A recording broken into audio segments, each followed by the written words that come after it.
Qu'est-ce que ça a été pénible. Chelsea, en fait, vous voulez me tuer aujourd'hui. Vous voulez que je fasse un AVC. J'étais à 2 doigts de faire un AVC à cause de ce match. 3-2 hein, face à Brighton. Je suis content parce qu'on a gagné. Mais qu'est-ce que ça a été pénible. Le stress, le doute. J'étais tiraillé par toutes les émotions. Parce que on gagne rapidement 2-0. On se dit, vas-y, ce match-là, ça va être tranquille.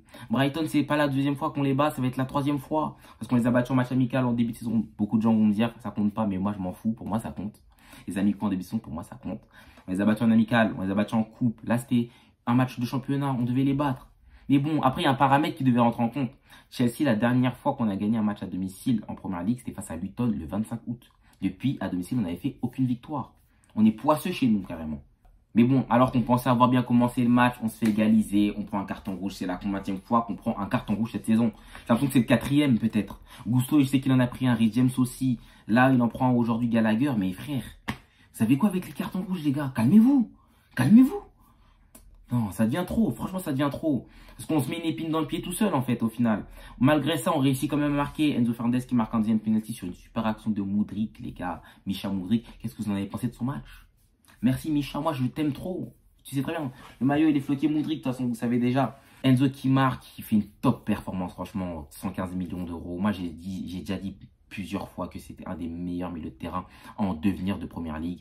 Et aujourd'hui, il fait une performance digne de ce nom-là. On en reparlera un peu aussi d'Enzo après, mais aujourd'hui, il fait une performance digne de ce nom-là. Mais bon, une fois qu'on se retrouve dans cette situation, 3-1 à 10 contre 11, on sait très bien ce qui va se passer. Hein. On va se faire assiéger et c'est ce qui s'est passé. On prend même un but, 3-2. Nous, on est en pétard parce qu'on sait qu'on est à 10 contre 11. Sortir le ballon, c'est compliqué. Brighton, ils mettent la pression, ils poussent. Ils vont pousser dans la vraie vie carrément. Et à la fin, main. L'arbitre siffle penalty, main. Putain. À ce moment-là, les gars, fin de mois. Fin de mois. Je pensais que le même scénario se répétait encore une fois, encore et encore une fois. Je pensais à Arsenal, je pensais à Liverpool, des matchs comme ça qu'on aurait dû gagner et qu'on n'a pas gagné. Mais non, au final, c'était la tête de Colwill. Franchement, putain, c'était la tête de Colwill. C'était pas sa main. En tout cas, belle victoire aujourd'hui, les gars. Thiago Silva, j'ai bien aimé sa réponse aujourd'hui. On se rappelle de la semaine dernière, il nous a fumé notre match. C'est réel, il nous a fumé, mais il a demandé pardon. Et vous savez, dans la vie, hein, vous pouvez demander pardon avec la bouche, hein, mais le plus important, c'est les actes. Lui, il a parlé, il a annoncé et il a prouvé avec ses actes. Son pardon avec ses actes, ça m'a plus touché que ses mots, les gars. Je l'ai pardonné, de toute façon, j'avais déjà pardonné la semaine dernière. Mais là, les gars, ça m'a touché. Il sait comment se faire pardonner. Merci à toi, Thiago Silva. 50 ans, meilleur défenseur central de Première Ligue. Ne me parlez pas de Ruben Dias, ne me parlez pas de Saliba et vos défenseurs de Pacoti. Je m'en fous. Je m'en fous. Enzo Fernandez qui fait un bon match aujourd'hui en maître du jeu. Et les gars, comme j'ai dit une fois, Enzo Fernandez, si il a du mal à performer dernièrement avec Chelsea, c'est dû au fait que Cole Palmer soit présent. Cole Palmer demande beaucoup de ballons, redescend assez bas pour organiser le jeu. Du coup, ça empiète un peu sur l'utilisation d'Enzo Fernandez. Hein, parce que Enzo n'est plus 6. Parce que s'il était 6 à la relance, ça aurait été quelque chose d'autre. Mais là, il n'est plus vraiment 6. Il y a déjà Caicedo derrière lui. Ça fait qu'il avait du mal à se retrouver. Une fois qu'il y a un mec devant lui, un mec derrière lui, il a du mal à se retrouver entre les deux. Mais aujourd'hui, Palmer n'était pas là. Et il s'est illustré de la plus belle des manières. 115 millions, il les mérite. Un des meilleurs milieux de terrain en devenir de Première Ligue. Ne serait-ce déjà un des meilleurs. Ça, c'est mon match de Tottenham face à City, les gars. Regardez l'écharpe que j'avais lors du match Chelsea-Tottenham. On va l'enfiler parce que Tottenham, c'était des bons aujourd'hui. Match nul 3-3 face à City, un résultat inespéré. Lorsque vous regardez la composition de Tottenham, est-ce que vous vous dites une seconde qu'ils peuvent rivaliser face à City? Je rappelle que City ont fait un match nul face à un Tottenham qui, en défense, les centraux, c'est Davis et Emerson Royal. C'est des latéraux à la base. Hein. Aujourd'hui, ils jouent au poste de défenseur central. C'est n'importe quoi. Ils ont une équipe décimée. Il y a Ril qui est présent. Il y a Johnson qui est titulaire aussi. Il y a Lo Celso qui est titulaire. Mais c'est dingue. Lorsque vous voyez l'équipe de Postecoglou du début de saison qui a cartonné, tu te dis mais c'est le jour et la nuit. C'est qui eux? C'est qui eux? Et pourtant, 3 buts partout face à Manchester City. Moi, cette équipe, j'aurais donné pas cher de leur peau. Je vais dire la vérité. Parce que Chelsea, je sais qu'on les a décimés. Depuis le match à Chelsea, hein, ils ont pris nombre de blessés, nombre de cartons rouges. Et depuis, ils ont eu du mal. C'était 3 défaites d'affilée. Mais aujourd'hui, ils ont fait preuve de caractère et j'ai kiffé. J'ai kiffé, franchement.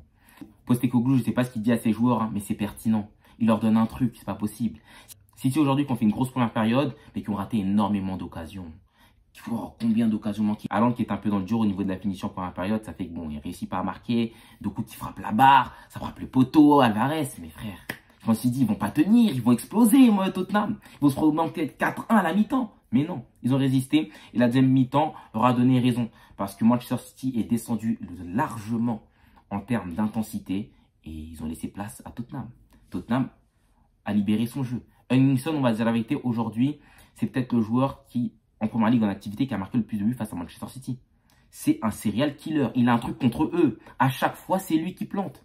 Aujourd'hui, il met un doublé, un but contre son camp et un but pour Tottenham et fait une passe décisive terrible à Kulusevski. Mais Son, il a un truc. Les gars, croyez-moi qu'il a un truc. Et en fait, c'est soit Ederson, il a peur de lui. Ça, je comprends pas. Je comprends pas. Il a un truc contre Manchester City. Quand il apprend que c'est City qui vont jouer contre City, il se transforme. Non, franchement, c'est excellent. Après, défensivement parlant, City a des choses à se reprocher. Parce que c'est n'importe quoi aujourd'hui. La défense de City, ces derniers temps, c'est n'importe quoi. On va pas oublier que face à Chelsea, il y a eu 4-4, c'est un match spectaculaire, c'est bien beau. Mais City ont pris 4 buts. Aujourd'hui, ils en prennent 3. C'est fou, les gars. C'est fou. Ils prennent un tas de buts. C'est une dinguerie.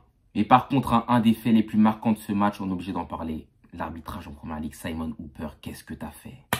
Qu'est-ce que t'as fait? C'est le même arbitre qui a arbitré lors de Liverpool-Tottenham. Et on s'en rappelle que le but de Luis Diaz a été refusé. Or, qu'il est en position licite. Mais bon, là, on va dire que c'est la VAR. C'est ses assistants, ils ne sont pas gérés. Mais quand c'est le même personnage à chaque fois qui s'illustre dans ce genre de bêtises, les gars, ça donne mal à la tête. Alors que nous, on voit, spectateurs, que c'est à chaque fois les mêmes qui sont engagés dans ce genre de truc. Ça fait mal à la tête. T'as limite l'impression qu'ils jouent pour Tottenham.